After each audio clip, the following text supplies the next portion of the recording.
Hi, Louie. Is that Robin? Yes. Hi, Robin. Yeah. How are Good, you? good. Thank you very much for being our first guest in our first episode. And it's all about you and it's Oh, Christmas. no. Why didn't you ask Martin? He's not as Christmas as you are. You No, are- no, no, no, You no. are Christmas. Remember, the Christmas is in our hearts. So it's in your heart, Robin. It's in your heart, Louie. It's in my heart. So it's in everybody's heart. It's not an exclusive celebration.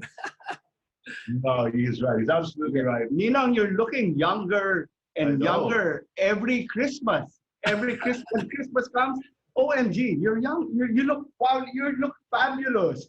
No, thank you. It's in one's attitude. Yeah, I agree, Ninong. That's why I decided. I'm sure you were going to look so good. I decided to wear this jacket just for you. Look how cool this jacket is. Look at that. I wanted to ask you, how does it feel whenever when the end of August comes and then people start sharing photographs and then what do you call those? Memes. The They're called memes memes. of you and saying Christmas is just around the corner. How does it feel? Yeah, well, I feel blessed that people have associated me with Christmas because Christmas is the most joyful season of the year. So to be associated with that is a wonderful blessing. At least I'm not associated with Halloween.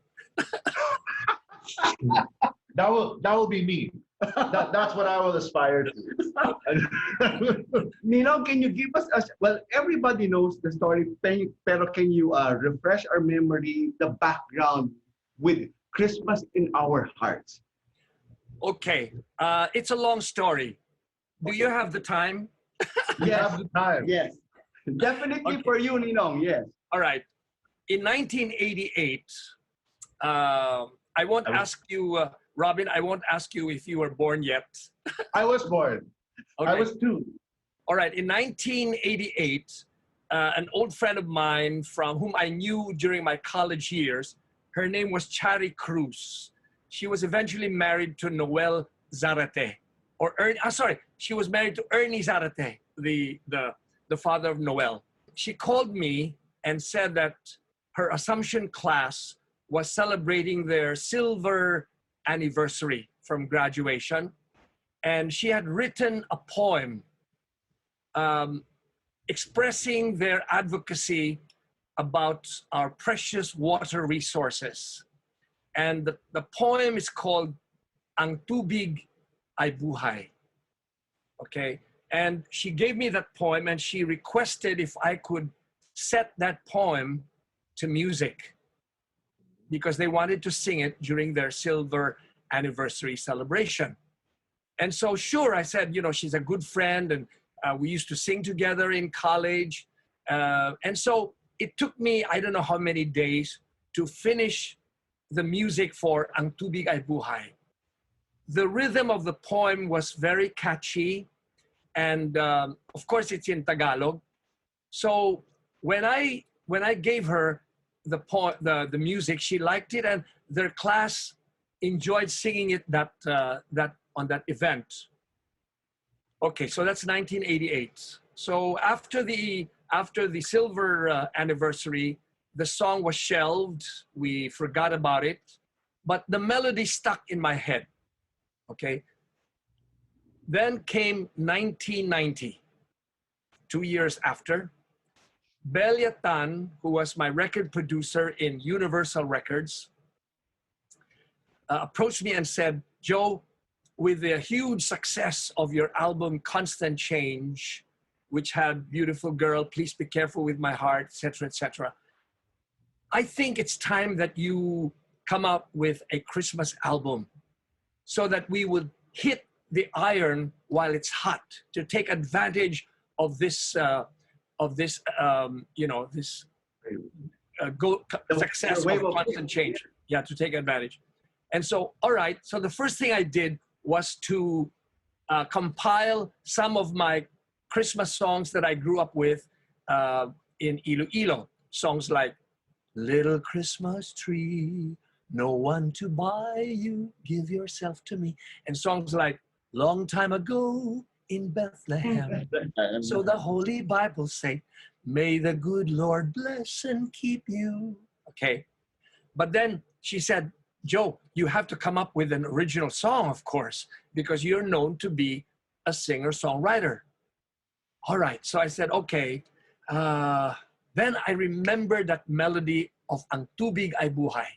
Oh. So I remember praying to the Holy Spirit to give me the inspiration to set that, to write English words to Ang Tubig Ay Buhay. Okay. So it was a Sunday morning, and we were coming out of church from Mass. And before I drove away, there was a young lady who approached the car, tapped on my windshield, gave me her card. Her name was Rina Cañiza. Okay. And she introduced herself as a budding songwriter. And it was her dream and her hope that one day she and I could collaborate on a song. Okay, so, I mean, this had never happened before. And I said, sure, one day, okay. And then I thought of her later that day. And I said, why don't I call her, let her come to the house? You know, so I think it was the hand of the Holy Spirit. Remember, I was praying for inspiration. And so it was the hand of the Holy Spirit that led her to me. Listen to this. Chari Cruz's name was Rosario Cruz, RC. And her name is Rina Cañiza, RC. Okay?